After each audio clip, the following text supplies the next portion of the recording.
Êxodo, capítulo de número 9, do versículo de número 13 ao 35. A palavra do Senhor diz assim: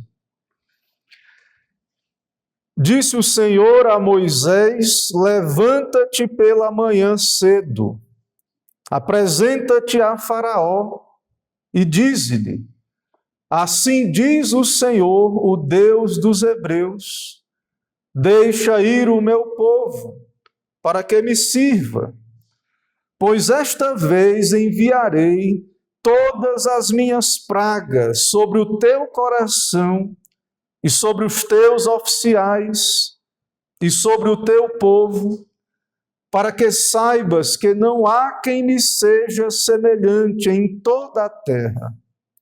Pois já eu poderia ter estendido a mão para te ferir, a ti e o teu povo com pestilência, e teria sido cortado da terra. Mas deveras, para isso te hei mantido, a fim de mostrar-te o meu poder, e para que seja o meu nome anunciado em toda a terra. Ainda te levantas contra o meu povo, para não deixá-lo ir? Eis que amanhã, por este tempo, farei cair muito grave chuva de pedras, como nunca houve no Egito, desde o dia em que foi fundado até hoje.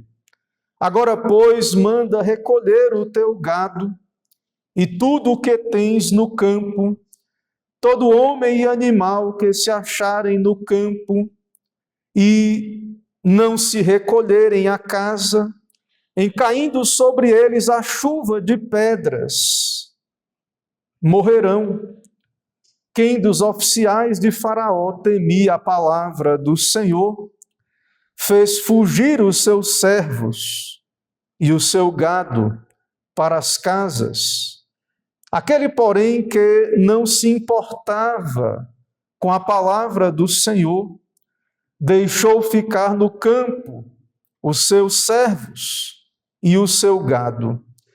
Então disse o Senhor a Moisés: estende a mão para o céu, e cairá chuva de pedras em toda a terra do Egito, sobre homens, sobre animais, e sobre toda a planta do campo na terra do Egito. E Moisés estendeu a sua vara para o céu. O Senhor deu trovões e chuva de pedras, e fogo desceu sobre a terra. E fez o Senhor cair chuva de pedras sobre a terra do Egito, de maneira que havia chuva de pedras e fogo misturado, com a chuva de pedras tão grave, qual nunca houve em toda a terra do Egito, desde que veio a ser uma nação. Por toda a terra do Egito, a chuva de pedras feriu tudo quanto havia no campo, tanto homens como animais. Feriu também a chuva de pedras toda a planta do campo, e quebrou todas as árvores do campo.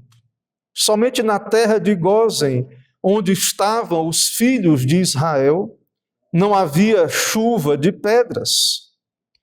Então o Faraó mandou chamar a Moisés e a Arão e lhes disse: esta vez pequei, o Senhor é justo, porém eu e o meu povo somos ímpios. Orai ao Senhor, pois já bastam estes grandes trovões e a chuva de pedras.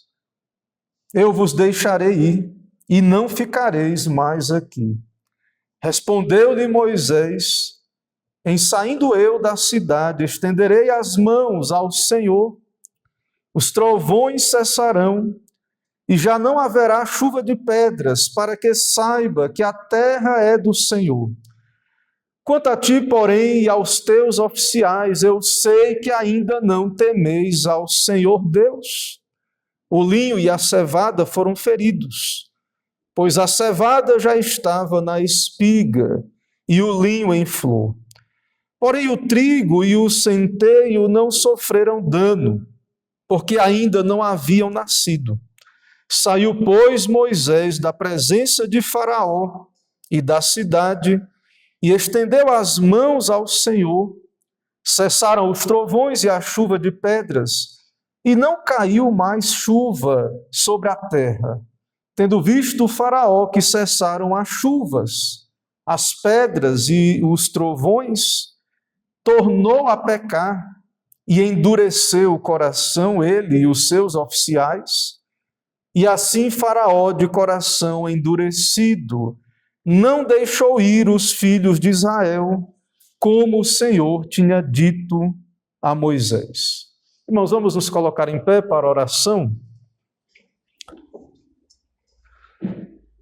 Senhor, nós te louvamos, te adoramos diante da tua presença santa em adoração pública. E nesse momento, ó Deus, em que ouviremos a pregação da tua palavra, pedimos a tua graça, pedimos, ó Deus, dá-nos do teu Espírito, abençoa a pregação, dá-nos ouvidos para ouvir a tua voz, que seja o Senhor mesmo, ó Deus, a falar com cada um de nós. Abençoa, ó Deus, a tua igreja, opera, ó Deus, conforme o teu querer. É o que pedimos e oramos no nome de Jesus. Amém. Podem sentar, irmãos.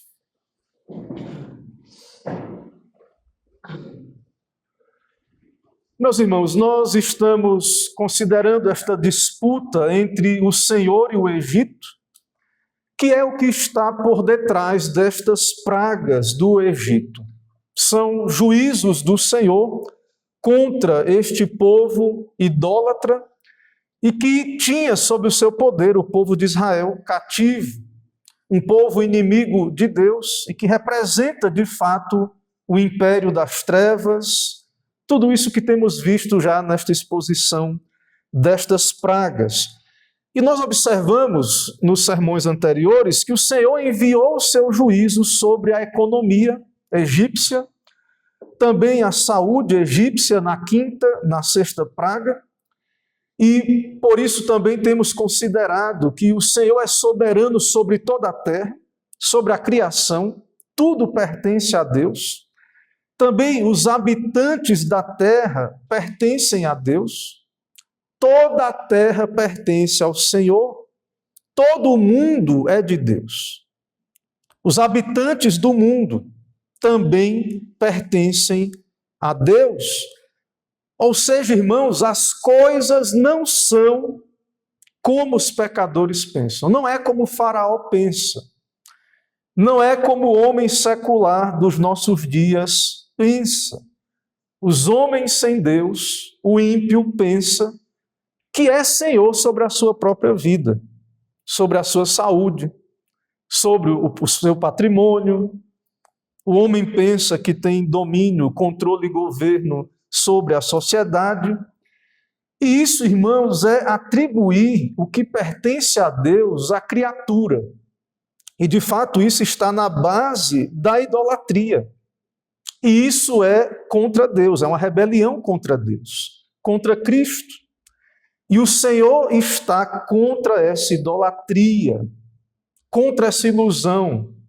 E isso não é uma coisa só dos nossos dias, o homem pensar que está no controle, que a sua vida lhe pertence, que não deve nada a Deus. Isso é do pecado, é da condição caída. Nós vemos aqui na Bíblia, no caso de Faraó, dos egípcios, não é diferente hoje também.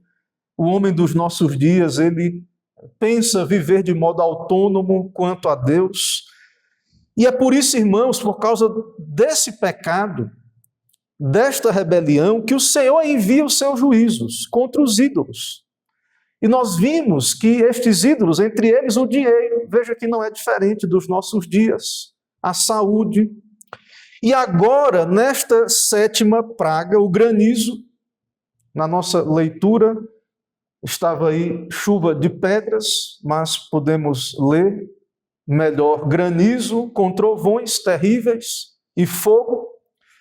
E então, diante dessa praga, nós somos colocados diante do fato de que o Senhor mais uma vez envia um juízo, e mais amplo, porque Faraó está endurecido, o seu povo, E agora o juízo de Deus será contra a ordem social do Egito. Vimos juízo contra a economia, a saúde, e agora Deus irá enviar flagelo contra a ordem social, a sociedade egípcia como um todo. E Deus faz isso dentro de um padrão que temos aqui nas 10 pragas. O Senhor envia o seu alerta ou aviso, a sua palavra. O Senhor diz: eu vou mandar um juízo porque vocês não me ouvem. E o juízo será como eu digo, na hora que eu digo, para que fique claro que é um juízo que vem de Deus.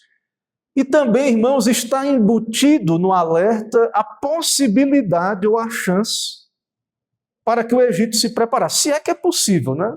Porque, de fato, quando Deus envia uma praga, um juízo, é algo devastador, como os juízos históricos que Deus mandou, e os clássicos juízos, o dilúvio, Sodoma e Gomorra e vários outros juízos. Mas Deus alerta, e até também isso é paciência de Deus, para que se arrependam, ou até mesmo se preparem de alguma maneira, se é que isso é possível. O fato é que alguns que temiam a palavra de Deus puderam mitigar esse prejuízo guardando os seus animais. E outros que não ligavam para a palavra de Deus, não se importavam, de fato não fizeram nada e perderam todos os seus animais. Ou seja, irmãos, dessa vez, toda a estrutura social do Egito é golpeada.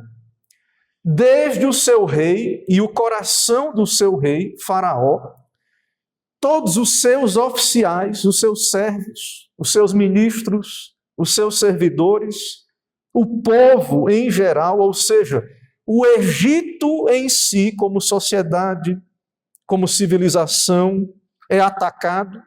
Todo o ambiente, o mundo dos egípcios, onde eles viviam, seu habitat, e tudo isso acontece pelo poder de Deus, e não sem aviso, não sem alerta. Deus envia o seu profeta contra um povo incrédulo, porque o Senhor, irmãos, Ele é Senhor sobre toda a terra, não só sobre Israel.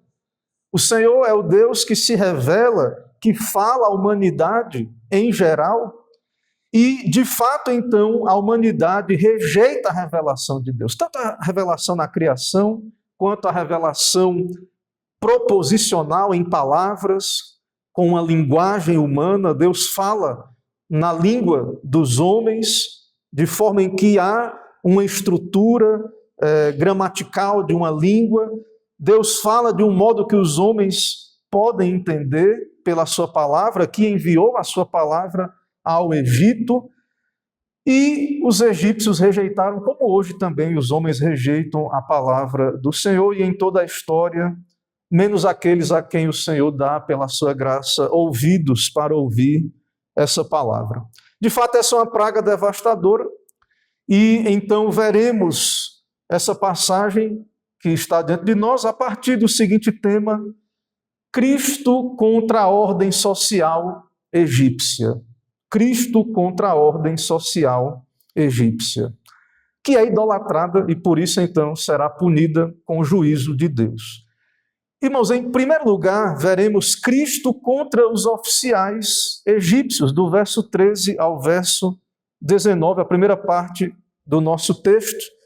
O Senhor novamente envia a sua palavra e ela é direcionada a Faraó e aos seus ministros e ao povo em geral. Então, o golpe de Deus agora vai desde a administração do Egito, mas contra toda a população. E no texto, irmãos, veja, Cristo é quem está por trás de Moisés. Moisés é um tipo de Cristo, representa a Cristo como profeta que é. Então, Cristo, o Rei dos Reis, fala ao rei do Egito, logo cedo, e diz: me obedeça. Deixe ir o meu povo, para que me sirva. Deus, Cristo, o Rei dos Reis, o Senhor, dá ordem ao rei do Egito, e o Senhor também, além da ordem, repete a sua ameaça. tendo em vista que Faraó continua a desobedecer e não despede o povo, o Senhor logo imediatamente envia também o juízo, a praga. Mas aqui, irmãos, na nossa sessão, a mensagem não é apenas para o rei pagão, mas para toda a sociedade egípcia, porque, na verdade, todos serão afetados, desde o coração do rei, com essa praga de Deus, mas todos os seus oficiais, porque o Senhor se revela nas Escrituras, na sua palavra. O Senhor é o Deus Todo-Poderoso, é o Criador. O Egito pertence a Deus. Não é só Israel. Israel é o povo especial de Deus. Mas o Egito pertence a Deus, deve obediência a Deus. Todos são criaturas de Deus. O homem é criatura de Deus, está caído, é verdade, mas deve obediência a Deus. E o Senhor, irmãos, é justo em punir os desobedientes, os rebeldes, que rejeitam a sua revelação geral na criação, revelação na palavra. O Senhor é justo em punir a terra, a humanidade rebelde, caída. E, na verdade, como o Senhor diz aqui para Faraó, ele já podia ter destruído Faraó. Verso 15, o Senhor diz: pois eu já poderia ter estendido a mão para te ferir a ti e o teu povo com pestilência, e teria sido cortado da terra. Deus tem poder para, de modo imediato, destruir Faraó, as nações em geral, mas o Senhor é paciente, o Senhor tem um plano, o Senhor tem um alvo, a sua glória, ser exaltado, ser glorificado. Há um propósito maior em tudo que Deus faz, que é a sua glória, que é a exaltação do seu nome em toda a terra. Está aí no verso 16, o porquê que Deus não elimina logo os maus. Faraó, os ímpios, os rebeldes, as nações rebeldes contra o Senhor. Veja que Deus diz: mas deveras para isso te hei mantido, a fim de mostrar-te o meu poder e para que seja o meu nome anunciado em toda a terra. Ou seja, a glória de Deus é o fim último, principal de Deus. E com isso, irmãos, o nome de Deus ele é proclamado em toda a terra. A palavra de Deus, os seus sinais, os seus milagres repercutem para as nações em redor. O nome de Deus é anunciado, há um propósito. Em toda a Escritura, Deus se revela. É claro que há um povo especial que é alvo da revelação, o povo da aliança que detém a revelação, mas a palavra de Deus, e Deus se revela, e o seu propósito é que, de fato, toda a terra reconheça que só há um Senhor, só há um Deus. Deus é o Senhor sobre todos. E isso inclui os rebeldes e inimigos. Deus será glorificado sobre todos, também sobre os desobedientes e incrédulos. É claro que há, de fato, irmãos, e para nós, a palavra de Deus, o Evangelho é boa nova, de esperança. Mas, de fato, Deus, a sua palavra também, ela é juízo contra os que não se arrependem. E a palavra de Deus, então, tem algo a dizer para todos os homens, tanto os salvos quanto os incrédulos, os que temem a Deus, os que não temem. De fato, Deus se dirige à humanidade em geral na sua palavra e de modo especial aos seus eleitos, ao seu povo. Nós temos aqui, irmãos, então, a tratativa de Deus sobre os seus inimigos, a sua justiça. Deus revela o seu nome através deste juízo. Reis, governos e povos que se exaltam contra o Senhor serão punidos, destruídos. É isso que a Bíblia revela em geral. O Senhor vai punir os rebeldes. Os que permanecem no pecado, na rebelião, serão destruídos, serão punidos. Isso tem a ver com indivíduos, mas também com povos, nações, governos. O próprio povo de Israel, dentro da progressividade da revelação, da história da redenção, Israel depois abandona a Deus, se afasta de Deus. E Deus manda o seu povo para o exílio, Israel do norte primeiro, para a Síria, depois Israel do sul, para a Babilônia, e Deus pune o seu povo. E usa até uma linguagem como que de uma carta de divórcio. Claro que Deus tem um remanescente em meio ao juízo contra o seu próprio povo. Deus preservou o seu remanescente, os seus eleitos. Mas, irmãos, Deus, ele vai tratar com todos. E Deus está contra esta rebelião, contra a rebelião do pecado. E não há como esperar nada além de juízo de Deus quando vemos o governo, a sociedade, rejeitando a Cristo, o seu governo, a sua palavra, tapando os ouvidos aos alertas de Cristo. Não há o que esperar, senão, de fato, que Deus faça justiça. Não é isso que Paulo diz, e não é o que resta, e Paulo diz sobre isso em Romanos 1,18, que a ira de Deus se revela do céu contra toda impiedade e perversão dos homens que detêm a verdade pela injustiça. A ira de Deus é o que resta para uma sociedade que rejeita a palavra de Deus, que vira as costas para Cristo. A palavra de Deus é autoritativa sobre toda a terra, sobre todas as nações. Cristo é o Rei dos Reis. Não importa o quão secularizados estejam, todos são criaturas de Deus, todos devem obediência a Deus, desde as mais altas autoridades até o povo, todos devem obediência a Deus. Todos, se não estão obedecendo a Cristo, eles não estão neutros, somente de modo inocente, seguindo as suas vidas, não. Estão rejeitando Cristo, a sua palavra. E a sociedade, irmãos, como um todo, quando ela rejeita a Deus, o homem, quando rejeita a Deus, ele coloca o homem no lugar de Deus. A sociedade coloca o homem ou coloca a própria sociedade no lugar de Deus. E isso é uma idolatria que desde a antiguidade, aqui Faraó era considerado Deus, um rei considerado Deus, uma idolatria política, uma idolatria da ordem social, que é uma rebelião contra o Senhor. E nós vemos aqui no nosso texto, isso é contra Cristo e não vai ficar sem punição. Não vai ficar. Quando o homem rejeita a Deus, ele coloca a si mesmo, ele agora é o legislador, ele agora está no lugar de Deus, ele estabelece os seus sacerdotes, as suas autoridades, a parte de Deus, ele vai responder à justiça de Deus. E aqui então nós temos um alerta contra essa idolatria política, idolatria da ordem social, porque o Senhor abomina esse pecado. E o Senhor envia justo juízo. E aqui nós vemos no Egito um exemplo disso, aqui nessas pragas, que o Senhor vai destruir, o Egito vai ficar arruinado. E não se iluda pelo fato de que, mas Deus não destrói imediatamente esse sistema rebelde. Então, muitos acham até que Deus não está preocupado com essa idolatria política ou social.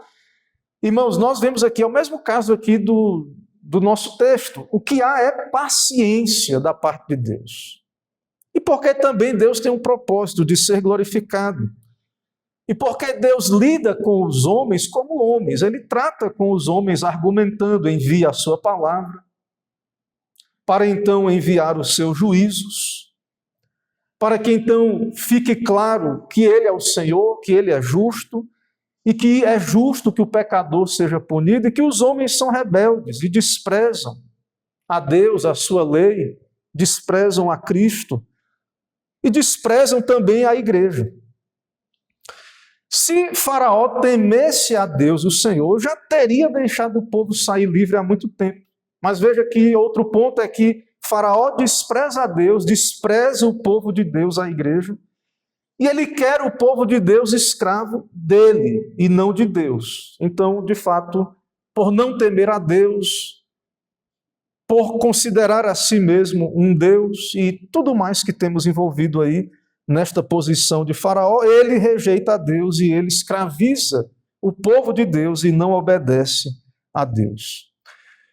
Irmãos, em segundo lugar, vemos também do verso 20 a 26, Cristo divide a sociedade egípcia. Há uma divisão, uma polarização que o próprio Deus estabelece.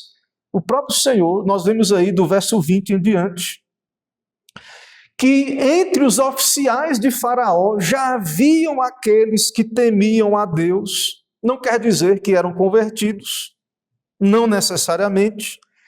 Mas no verso 20 diz que quem dos oficiais temia a palavra do Senhor, fez fugir os seus servos e o seu gado para as casas. E havia uma outra parte que não se importava com a palavra do Senhor e nada fez diante do alerta de Deus. Ou seja, a essa altura, a influência do Senhor no Egito já é sentida. Já há um grupo que não ousa desconsiderar os avisos de Deus. Não ousa arriscar, não fazer nada. Deus disse que vai mandar uma chuva de granizo que nunca teve no Egito, com trovões, com fogo, e uma parte levar a sério, e levando a sério faz algo quanto a isso. Manda avisar os seus funcionários, guarda os seus animais, porque temem a Deus, são tementes a Deus, e o temor de Deus sempre tem um efeito prático. Não existe a ideia de teme a Deus e não faz nada. Não existe isso. Se Deus é Deus e a palavra de Deus é verdadeira e o homem crê nisso, isso vai ter influência na sua vida. E digo pela palavra de Deus e por esse texto, não apenas nos crentes. Mesmo aquele que não seja regenerado, convertido, ao ter contato com a palavra de Deus, se há algum tipo de crença, mesmo que não seja fé salvadora, e se teme a Deus, isso vai fazer com que essa pessoa refreie alguma prática pecaminosa ou leve a sério os alertas de Deus em alguma medida. Ou seja, nós já temos aqui no Egito a presença de pessoas tementes a Deus. Ainda que não sejam convertidas, possivelmente alguns se converteram e saíram com Israel quando o êxodo se concretizou. O fato é que há uma certa polarização da sociedade, ou seja, não há mais uma indiferença geral, completa da sociedade egípcia. A palavra de Deus está sendo ouvida no Egito e já há quem não tenha coragem de arriscar desobedecer ou desprezar o alerta de Deus. Por outro lado, irmãos, ainda há muitos, e tudo indica possivelmente a maioria, que é incrédula. E aí, então, essa divisão. Mas há uma divisão maior ainda, que é entre o povo da aliança, de fato, a igreja, e o Egito em geral, tanto os tementes quanto os que não temiam a Deus. Então perceba que a sociedade egípcia está dividida. A palavra de Deus, Cristo pela sua palavra, pelos seus juízos. Veja que a salvação de Deus, ela faz separação. Deus separa Israel do Egito nos juízos. E até mesmo entre os incrédulos, eles se separam nas suas opiniões. E o Senhor diz claramente que vai tratar diferente a terra que o seu povo habitava ao nordeste ali do Egito, Gósen, vai tratar diferente. E então, de fato, a palavra de Deus divide nesse sentido. E não poderia ser diferente. O propósito da palavra de Deus, irmãos, é produzir unidade entre os que creem. Por causa das nossas limitações, nem sempre isso acontece. Mas também nos separar do mundo. Então, a palavra de Deus vai gerar uma separação de opiniões dos que temem, dos que não temem, dos que realmente creem no Senhor e dos que não creem. Geralmente o mundo está unido contra o Senhor, contra a sua palavra. Mas mesmo o mundo tem opiniões diferentes, variadas, quanto ao Senhor e quanto à sua palavra. Mas o que vemos, irmãos, é que é da natureza dessa salvação que Deus separa um povo, Deus tem um povo separado, guardado. É por isso que no texto Deus diz claramente que vai tratar diferente a terra em que o seu povo habitava. A terra de Gósen, Deus trata diferente. E então nós vemos que Deus separa e guarda o seu povo, e que só há segurança em Cristo, em Deus. E por isso o pecador deve ir a Cristo, não confiar em lideranças rebeldes que ignoram a Cristo, não confiar no sistema de coisas, na ordem social desse mundo. De fato, irmãos, os crentes ouvem a palavra de Deus e obedecem, temem a palavra de Deus. E então há uma separação entre o povo de Deus e os egípcios. Então o texto é muito claro quanto a essa separação. O Senhor separa e, de fato, os que não ouvem nada fazem quanto à palavra de Deus, e de fato aqueles que ouvem irão fazer o que Deus diz. Dentro da Escritura, irmãos, essa separação ela é muito clara no decorrer de toda a Bíblia.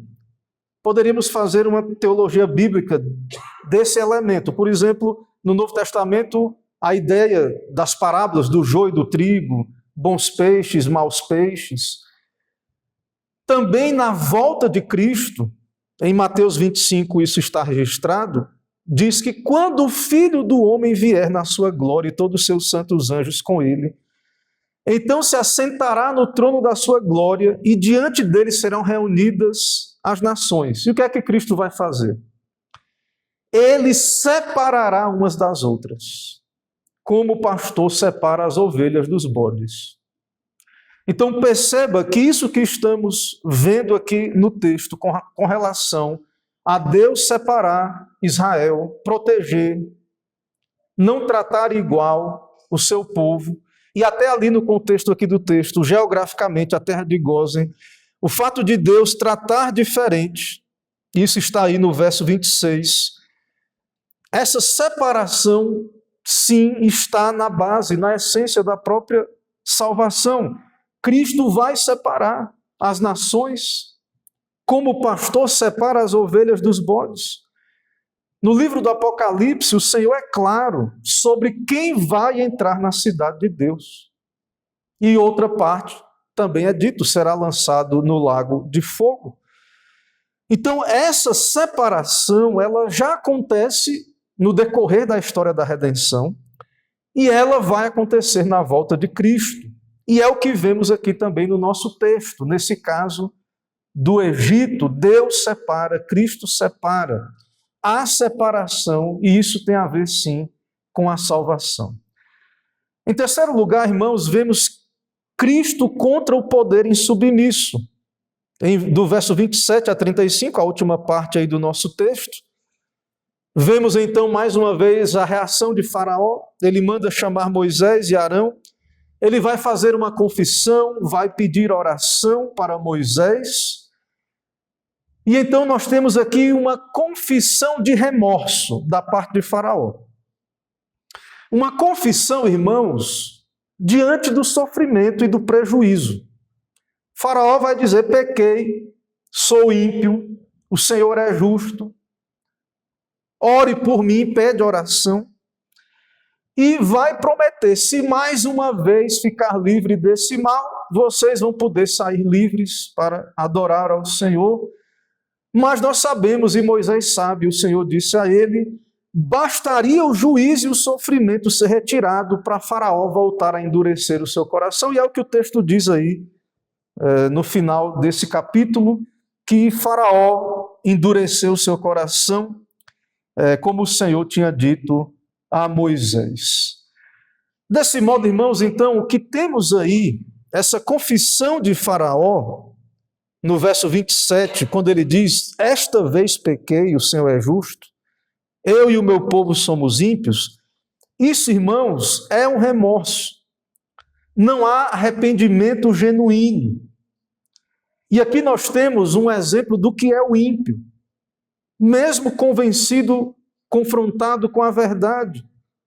Essa verdade não transforma o seu coração. Não há arrependimento para a vida, não há fé salvadora. O que há é uma penitência temporária da parte de Faraó. Enquanto Deus sustenta ali o juízo, o castigo, ele está penitente, ele quer parar de sofrer, que Deus tire a praga, e então depois ele volta a pecar.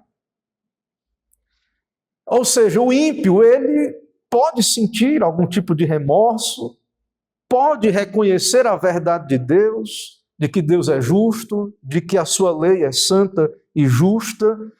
O ímpio pode até estar contente em pedir oração para os crentes. Enquanto pede oração, nada faz para ir para Cristo, submeter a Cristo, obedecer. Já podia ter libertado o povo. Se temesse a Deus, já podia ter obedecido, libertado o povo para que adorasse a Deus. Mas o problema é só o seu sofrimento. O problema é só que quer ser abençoado. Muitas vezes as pessoas pedem oração, não é porque elas estão preocupadas com o estado das suas almas, estão perecendo diante de Deus, serão condenadas.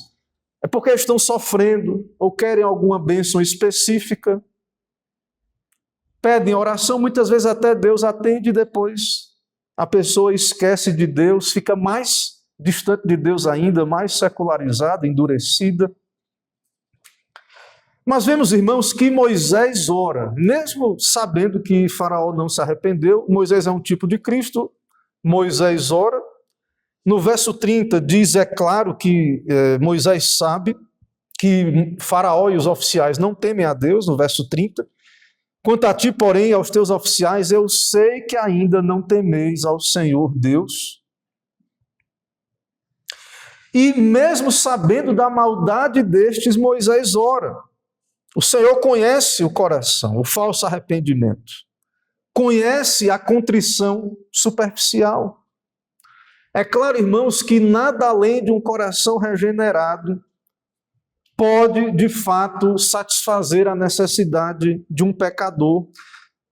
Não é uma questão de reformas superficiais, externas e temporárias, que é o que geralmente o remorso causa. A pessoa está sofrendo, passando uma luta, e ela sabe que Deus está apertando ela em alguma situação, e ela confessa, eu sou pecador, pede oração, até uma reforma superficial da sua vida, mas permanece distante de Deus, endurecida. Isso deixa claro que isso é um mero remorso. E nisto, irmão, nós temos aqui um alerta, algo que deve ser temido. Tema não ser um Faraó, que apenas conhece o remorso. Muitos, talvez, e eu acredito que nos nossos dias muitos, uma grande maioria talvez, sejam como esses que são apenas tementes a Deus e que conhecem apenas o remorso, e a evidência é a falta de temor genuíno, de obediência real, porque Faraó até agora não obedeceu. Como muitos que têm remorso, mas finalmente não passam a obedecer completamente a Deus e a Cristo. O que querem é ser livres de uma consciência pesada ou de alguma aflição para viver do jeito que querem. Irmãos, ainda diante desse texto, vamos para aplicações finais. Meus irmãos, rejeitar o Evangelho e a palavra de Deus hoje não é menos grave do que foi no Egito. Não é menos grave, pelo contrário. Nós temos toda a revelação de Deus, temos o Evangelho de Cristo, o pacto da graça, e de fato é terrível coisa negligenciar esta grande salvação. Então esse é um ponto. Outro ponto que vimos no sermão é: não busque refúgio na ordem social. Não está lá, não há refúgio. O refúgio está em Cristo. A segurança em meio ao mundo caído debaixo do juízo de Deus é Cristo, é estar unido a Cristo. é ser alguém regenerado, transformado, unido espiritualmente a Cristo. Então, não há salvação social, política, educacional. Essas coisas são importantes no seu devido lugar, são instrumentos de Deus e não desprezamos, mas o refúgio está em Cristo. Outra coisa que vimos, conformar-se a um arrependimento superficial e temporário é muito perigoso. Muito perigoso. Isso é ocasião, irmãos, de um autoexame. Cada crente, cada um daqueles que ouvem a pregação, são ouvintes da palavra de Deus, atendem até a uma igreja, devem fazer esse autoexame, verificar o seu arrependimento, se é de fato de acordo com a Escritura, o arrependimento dos eleitos, a sua fé, porque não são poucos que hoje estão apenas desejando parar de sofrer, para então viver uma vida de pecado tranquila, ou ter uma bênção específica de Deus. E querer ter uma vida de pecado tranquila, é claro que isso é uma loucura, isso não é possível. Como alguém pode viver tranquilamente debaixo do juízo de Deus? Mas o fato é que muitos pedem oração, mas jamais oram por um coração transformado, regenerado. Só pensam nas coisas terrenas, querem ser livres de alguma aflição, como falamos aqui, ou uma bênção, mas não pedem pelo que é mais importante.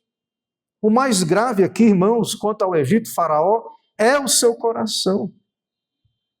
Se arrependesse, tudo iria mudar, iria ficar bem. É como Deus falou a Israel, muitas vezes. Israel, Deus mandou para o cativeiro, estava endurecido, e Deus disse, se o povo se arrependesse, Deus iria mantê-lo na terra, que era deles, por herança, a terra prometida. Então, muitos pedem oração para ser livres dessas aflições, mas o fato, irmãos, é que Cristo não veio ao mundo meramente para livrar os homens de aflições terrenas, temporais. Cristo veio ao mundo para salvar pecadores, para conceder arrependimento para a vida, fé salvadora. Essa é a principal necessidade da humanidade, esse é o principal problema, um coração de pedra. Esse é o principal problema do homem. E política, educação, ordem social não pode fazer nada por esse homem. E disso nós sabemos, só há esperança no Evangelho, e há esperança. Mas esperança mediante os termos do Evangelho, arrependimento e fé. E isso é uma boa notícia. É uma má notícia para os que não se arrependem, mas é uma boa notícia. O Senhor nos envia a sua palavra, o seu Evangelho é pregado. Então vá a Ele, submeta-se a Ele. Em submissão a Cristo e ao seu Evangelho é o motivo pelo qual esse mundo está debaixo de juízo.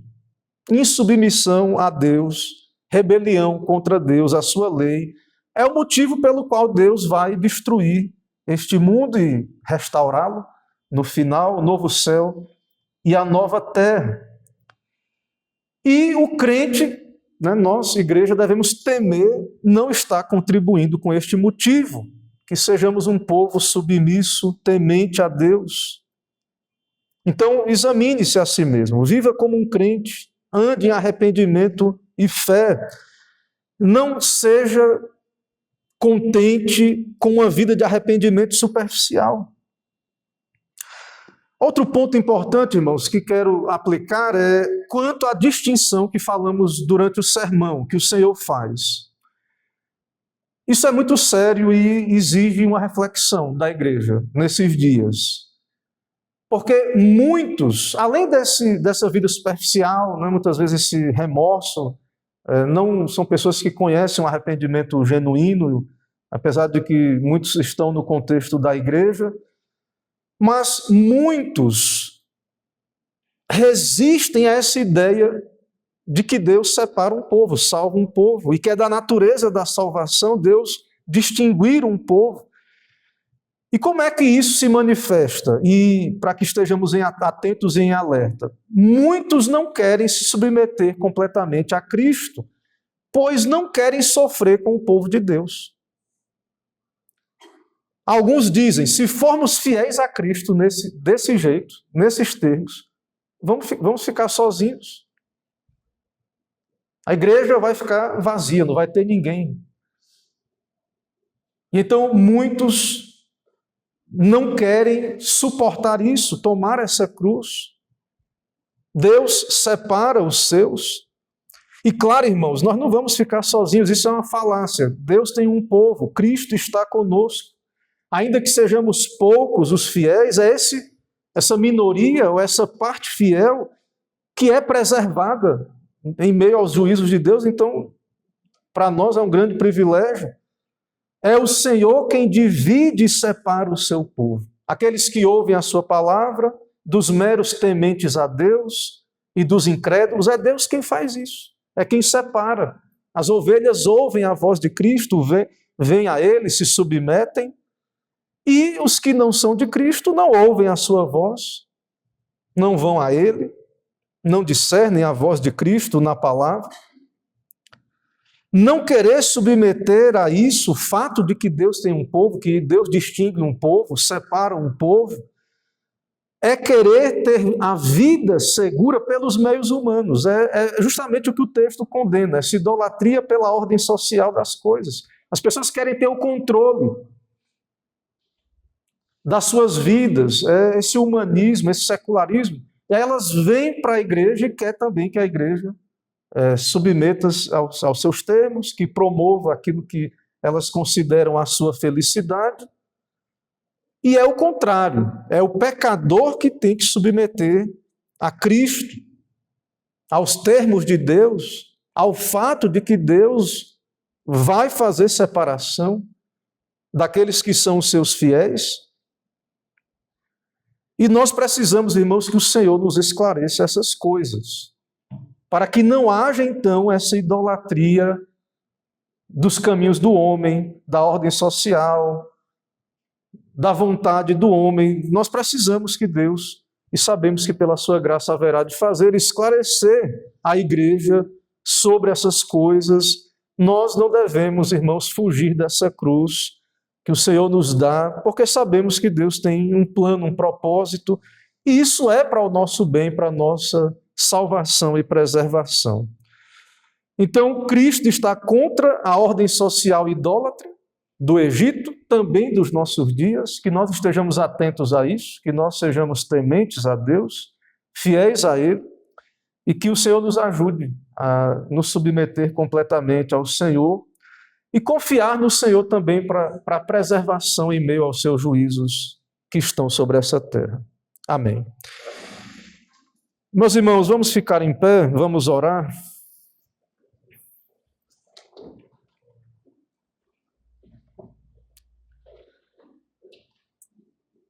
Senhor Deus, nós te adoramos, te louvamos, seja louvado, exaltado, bendito o teu santo nome em toda a terra. Único Deus, vive verdadeiro, Criador, Senhor sobre tudo e todos, sobre a tua igreja e sobre todos que vivem, ó Deus, nessa terra, sobre os incrédulos também, sobre todos. Tu és, Senhor, único Senhor. Sabemos que o Senhor tem governo, ó Deus, sobre todos e tem planos e propósitos no teu decreto. Seja glorificado e exaltado o teu nome, ó Deus. Também sabemos que a humanidade é responsável por responder a Cristo, a palavra, a boa nova, ao chamado do Senhor. Ó Deus, que teu evangelho seja proclamado, que o Senhor possa chamar os teus, também cumprir os teus propósitos naqueles que rejeitam ao evangelho. Mas o nosso pedido e desejo, ó Deus, é pela salvação dos pecadores, salva os pecadores nos nossos dias, opera a salvação também nestes dias maus, e fortalece a igreja, ó Deus, dá discernimento ao teu povo. Dá-nos assim a tua bênção para todo este dia, para esta semana, é o que pedimos e oramos no nome de Jesus. Amém. Amém.